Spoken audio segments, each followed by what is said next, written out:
How's it going, everybody? Luke C. Marcotte again. Welcome back to the show. Welcome back to the channel. And this is the Blue Collar Power Hour. So today we're going to talk about the first day on the job site. And so in the previous episode, we talked about getting started in apprenticeship. And this is like you finding a company to work for and getting started. You're just getting your feet wet. And so now we're moving into your actual first day, what to expect, what you should have, and how to best prepare for it. So first of all, if you've already landed yourself an apprenticeship or your first trades job, congratulations. You already got the first step, and it's one of the biggest steps, just getting started. So congratulations on that. And if you haven't, keep on looking, keep on going for it. If you're still kind of on edge about if you want to do it or not, well, there's only one way to find out. Jump in or just sit on the sideline and watch people have fun in the deep end of the pool. So your first day is going to be different depending on about 3 different things. One of them is that what trade you chose. Obviously, if you're going to be a landscaper and you show up with a bunch of power tools, that ain't going to do you no good. And then also what category you're in, whether it's commercial, industrial, or residential, because if you show up with steel toe boots and fire retardant clothing to someone's house, it's probably going to be kind of weird, but you know, everybody's different. And then also where you're at. So obviously if you're in St. Paul, Minnesota, and it's January like it is now, you are going to have to wear a little thicker clothing. And if you're in San Juan, Puerto Rico right now, you probably don't want to be wearing a set of Carhartt bibs. And so you basically have to just ask the boss, I guess, whoever hired you, what kind of work they do. Make sure you know that before you even get hired into the place, and know that it's a category that you'd like to be in. When I first started, I know I really wanted to be in big commercial and industrial projects. I really loved the idea of like a skyscraper or a huge hotel being built. And so I seen myself there doing that kind of stuff to start, and that's what I did. And so, you know, when you show up to that kind of job site, obviously you're gonna have to be wearing high vis, you have to wear a hard hat, your safety glasses, steel toe boots, have all your PPE. So your boss, your company you just got hired by will do a good job describing what you need basically for clothing wise. And obviously if you, whatever area you're in, you probably can justify what you're going to need to wear to the job site.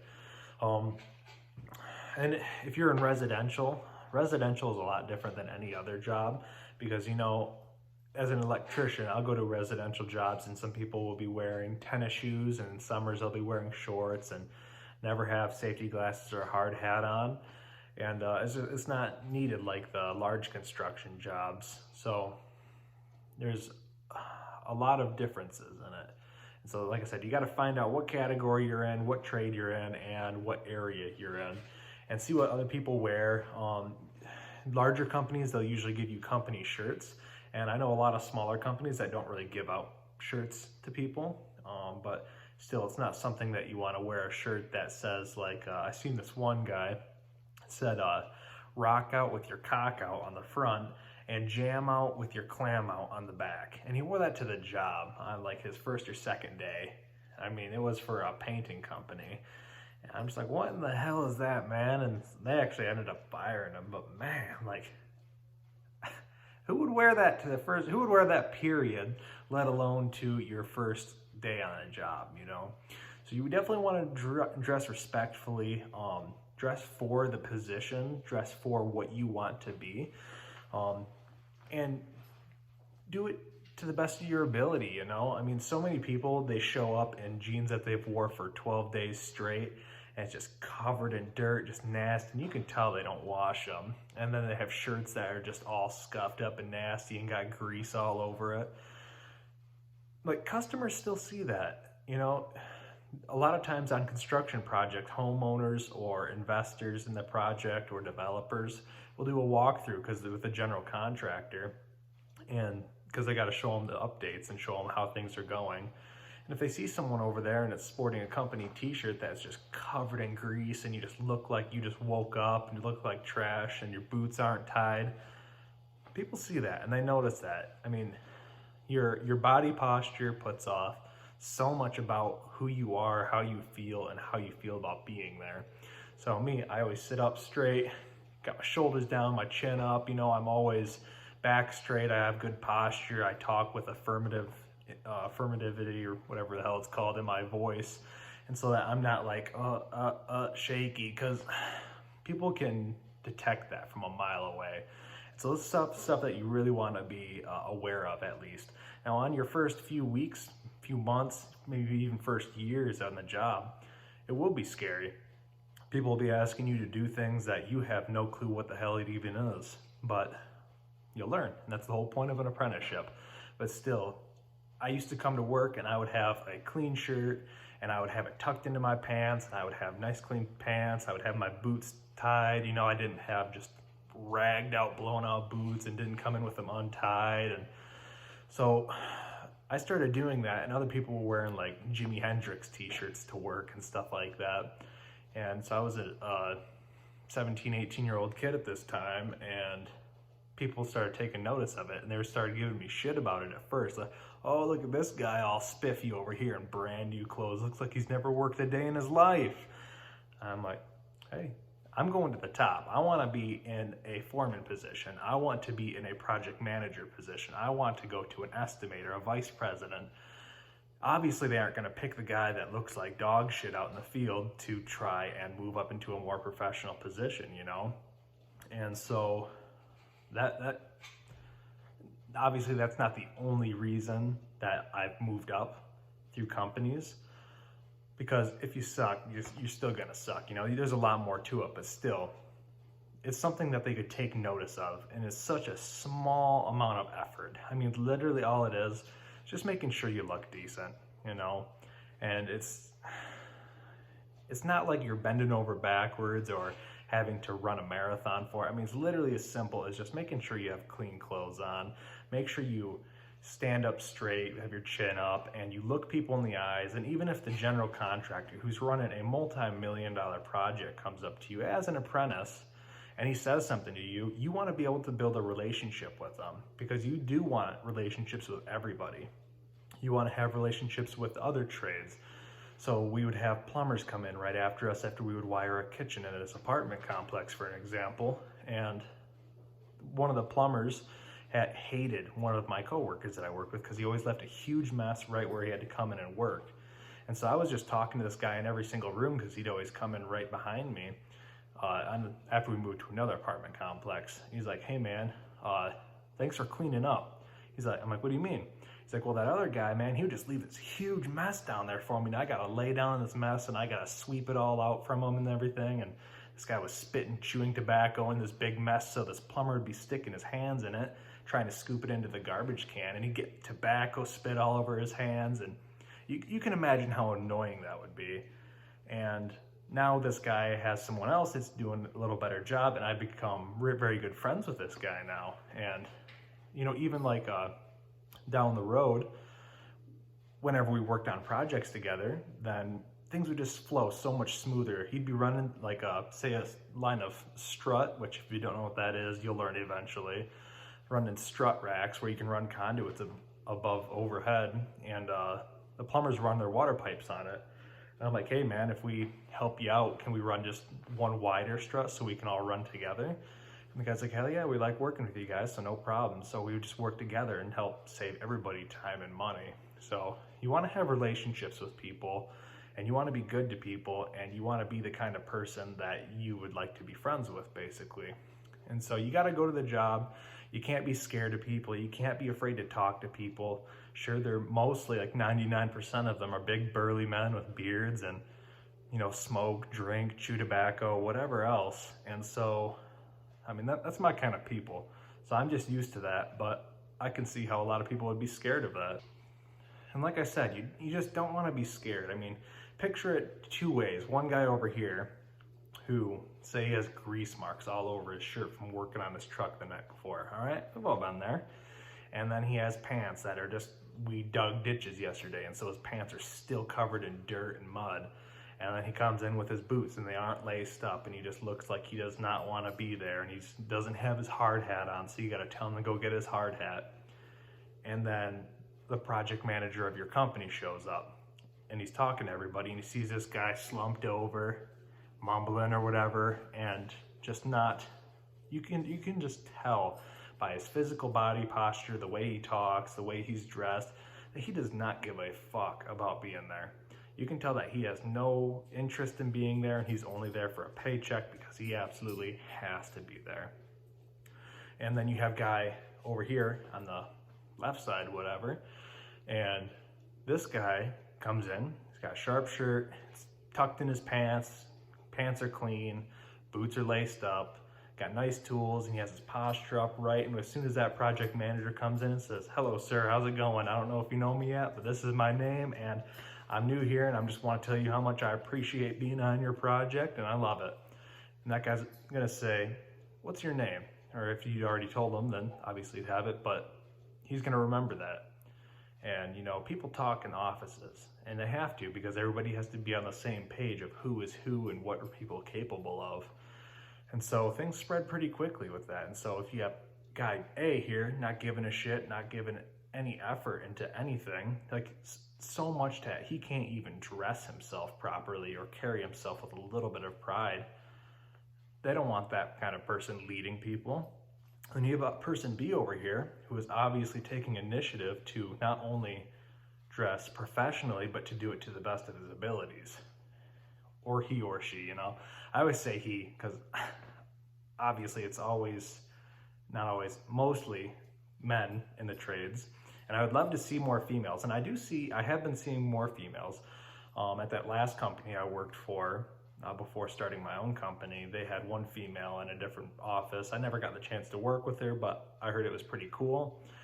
And then on big residential projects, a lot of the cleaning crews and painting crews are female, so that's pretty cool to see as well. But anyway, back to the point. So now you're doing this ever since your apprenticeship. You're showing up, you're clean cut, you have good posture, you have good body language. People see you working hard. You've become friends to different trades. You have created a relationship with the general contractor of that company. Now that guy knows who you are, okay? So now when it comes time that you're in the position to run jobs, he's gonna say, "Hey, how about that guy? I want that guy to come run my job," even though he's from a different company. If it's a general contractor, then they're going to obviously request certain people because they are used to working with them and they have a good relationship built with them. And so that could help you tremendously, because what happens if that guy from that construction company loves working with you so much to the point that even if you left your company and you went and worked for another company, that general contractor would follow you to that new company. And I've seen that happen actually more times than you would even think. But that makes you a valuable asset now to your company, just because over the years and years and years, you've shown great magnitude of respect for people. You always show up on time, you're always dependable, you're always getting shit done, you can pre-plan, you can hold a conversation with somebody at the very least, you know? Who likes to have a conversation with somebody or work with somebody that they can't have a conversation with? It's no fun. And so you just gotta carry yourself right, I guess. Do it to the best of your abilities. Be there because you want to be there, not because you have to be there. Now, I understand work is work, and work will always be work. And you can say, if you love what you do, you'll never work a day in your life. You'll still work a day in your life. There's no doubt about it. But just take passion in it.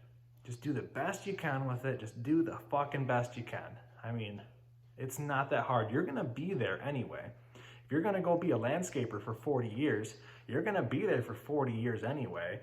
But I guarantee you, if you bust your ass and you work hard, that 40 years will not feel like 40 years. And if when comes time to where you are forced to retire, you're not gonna want to, because you take pride in it, you love it, and you're just so used to it. And not to mention, you get to actually enjoy it. And it's all a mental state. It's not like I was just born an electrician baby. I didn't come out of the womb saying, "Ooh, I want to wire something." Hell no. I was the laziest motherfucking kid I could ever even picture. I've never met a kid that was lazier than me as a kid. All right. But I found passion in what I do. And that makes me love it. That makes me excited to go to work. That makes me excited for what's next. And so all this stuff, like, I'd never had to like force myself to go up to the project manager of the company when he came on the job and introduce myself. I was just so excited to meet him and learn from him that I was just went up and did it, you know, because I took so much pride in it. I'm like, man, I can't wait to be in that position. And I was talking to him about that, you know, and so it's just, it was great. So just take pride and passion in everything you do. And it's so much funner. Oh my God, is it fun? You can have a good time, you can have a bad time. You're gonna be there anyway. So what the hell's the difference, you know? You might as well enjoy it. I mean, it doesn't take that much extra effort. Obviously, it's a lot of hard work, and it can be and will be exhausting, working hard and, you know, always being that A-team go get it player. But hey, you're gonna be there anyway. So either you can slump your ass into work every single day, or you can run out of the job site with a pot of coffee, happy as hell, and make it work. But, you know, so another thing, moving on to the next thing, what you can expect on your first day is, in a lot of instances, people might be severe assholes to you. And it might not be because they hate you. It may not be because they don't like you. It might not be because of whatever you could think of. Sometimes it's just to make sure you can handle the shit, make sure you can handle the heat. Because everybody can handle doing things right or in a good way when everything is great, you know, when everybody's nice to them and when everybody helps them. Anybody can do that. It's not any like serious skill you have, but when you got pressure on you, when you got someone looking over your shoulder, when you feel the heat and you can still keep cool under that and you don't blow up, throw your tools and run off the job site, then they're like, okay, this guy can actually handle the heat, you know? And so people might be, I've heard a few different companies, and this goes back to like company culture, where they have it as a company culture where as someone starts, then people are often pretty mean to them just to see how much they can take and see if that they're not some hothead that's gonna blow up and try kill somebody, you know? And so there's companies like that. There's some companies that are completely different. A lot of it comes down to who you're working with too. So you want to do your best to forge a relationship with the people you work with. Obviously, some people just don't mix, and there's not much you can do about that. You can keep it cool. You don't have to talk shit about that person. You don't have to talk behind their back. You don't have to try and mess up their job. You don't have to bitch and cry about it. You don't have to leave the job over it. But, you know, then there's going to be people that you get along with. And those people, say it's a foreman, and that foreman will keep requesting you to come back on their job time and time again. So you'll start working with them more and more and more, as long as they keep liking you, as long as you keep working hard for them, as long as you develop a relationship with them and an understanding. And then that way you guys can start working together in a rhythm, and that's what you want. When you're first starting, it's kind of hard because you'll probably be bouncing around a lot. At least I did. You would have someone running a job over here, and since I was just a new apprentice, they'd send me over here to go work with this guy. Oh, pull out of there tomorrow and go over this other town and go help this guy on this project. Oh, 3 days later, go help this guy, and then ride around in a service van with somebody, you know? So I was just working with so many different people in so many different aspects. And I loved that because I got to meet more people. I got to learn from more people. But eventually it really slowed down to about 2 different foremen. And I started working specifically under one of each of them because they just kept requesting me. And I was always the first guy that would request to be on their jobs. Just because we got into such a good rhythm working with each other, and it would be more efficient for them to take me away from it than it would have been just to let me keep working with them. And so that was nice because, you know, obviously everybody has some people that they just don't get along with. I was the same. I didn't get along with everybody, but I was still known as a very hard worker and a skilled tradesman there. And so those other foremen that I did not like working with, and it would have been a living hell to work with them, they requested me. But then these other guys that I would work with, they'd say, oh, no, no, no. It's like, I want Luke above everybody else. He can have whoever else, you know? So it was nice because then I started getting out of working with the people I didn't like. But it all comes back down to just developing good relationships with people, having integrity. You want to be that guy that's going to be there every day. You want to be that guy or girl that's going to show up with the best effort, best interest in mind, that if you have to bend over backwards and go the extra mile for the company, you're willing to do that. So just go out there, kill it, do your best, show up with body positivity on your first day is probably going to be the number one thing. Just show up ready to roll. Make sure you're not hunkered over scared, not going to look people in the eyes. You got to show them that you're there to mean business, and you're ready to get to work, and you're ready to learn. Expect to be yelled at by some people. Some people aren't that way. I'm not that way. I don't yell. I mean, I can get kind of loud, sure, but I don't never call people like, oh, you stupid so-and-so. That's a little uncalled for, but people will get mad because you will mess stuff up. So do your best not to. What I used to do is I used to go back home and I would watch YouTube. I would watch videos such as this, and I would talk to different people and other tradesmen that I knew about how to do things better so that I didn't mess things up. Because I'd rather take time on my own to learn how to do things as opposed to just messing them up all the time. But you're still going to make mistakes, and you will get your ass chewed for it. But you just gotta learn from it. You gotta say you're sorry. You gotta own up to it. Never, ever, ever, ever try and hide it. Don't you ever try to fucking blame it on somebody else. Don't ever say, nope, wasn't me. Kick it under the rug and walk away. Don't do that, because that will burn your reputation for good. Own up to it. Say, yes, I messed it up. Sorry. What can I do to fix it, and how can I do it the most efficient way? You know, and there was times where I messed stuff up so bad where I would donate time to go get a part, come back, and work there till 10 p.m. fixing it because I felt bad about messing something up, you know? But obviously that stuff goes a long way. They know that you care, and they know that you're trying. And so just show up on time. I know a lot of people, there's people that wake up really early, and there's people that wake up really late. And now we're finally getting into an era where people accept that, and hopefully in trades soon enough, people will be able to kind of set their own schedule more, because some people don't want to wake up till 9, 10 a.m., but they'll be fine working till 8, 9, 10 p.m. And there's people that like waking up at 4 or 5 a.m., but they do not want to work after 3 o'clock. So just get started.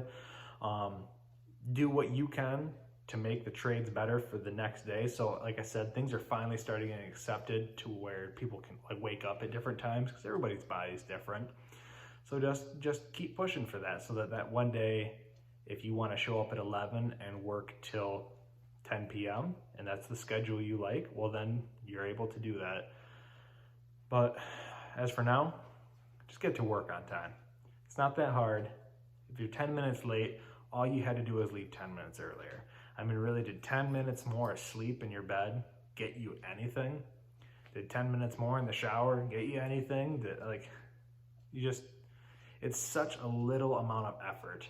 I mean, you're talking 10 minutes here. If you're 10 minutes early, they're gonna say, great, that's awesome. If you're right on time, they're gonna be like, whew, okay, that was cutting it close. And if you're 10 minutes late, they're already gonna have a negative thought about you for the day. You don't wanna start off on that foot. You wanna be on the right foot when you get there, so that it can be a good day, people are willing to help you, and it won't always work. And you know, sometimes shit does happen, and you blow a tire on your way to work, and you are a few hours late. So just do that. If you have baby mama drama, leave that shit at home. Take your fucking phone, shut it off, leave it in your vehicle. It does not matter if you have some crazy shit going on at home that you got yourself into, because that and work has no ties. I've worked with plenty of people where they had something happen in their life, whether it was their fault or not, but it is regardless their mess to deal with. And that's no excuse. You can't just show up one day because you had to chase your baby mama around for something. And same thing with girls, reverse thing, or baby daddy, you know. You can't you can't put that off on the company and expect to have a good understanding and people having a good understanding or upholding your name with doing that stuff. You'll burn bridge so fast doing it. And the best thing you can do is just keep working hard. I've never been in that instance, so I'm no expert on that, but you just have to realize that your personal life and your work life are completely separate, and you can't bring drama and bullshit to work. And just like you don't want to bring the drama and bullshit from work back to home. So show up on time, show up early. A lot of people say, if you're early, you're on time. If you're on time, you're late. If you're late, you're fired. That's the old saying. But just show up. It's fucking easy, okay? Show up on time. Dress nice. Dress for the position that you want, not the position that you have. If you want to be a ditch digger and you dress like a ditch digger where you're just covered in mud and nothing but every single day, then that's probably what you're going to do. Obviously, if you get muddy at work, there's an excuse, but if you show up looking like that, I don't know.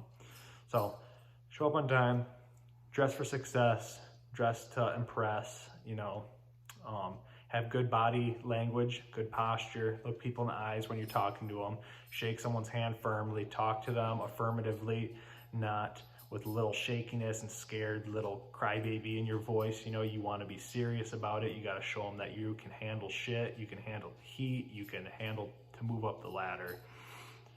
And so do that. Make sure you got the tools. Tools are not that expensive. There's very cheap options you can go. You can go on garage sales, you can go to Craigslist, and even if you go to Home Depot, man, there's kits, like there's screwdriver kits for like $20 that give you more screwdrivers than you'll ever use on a job.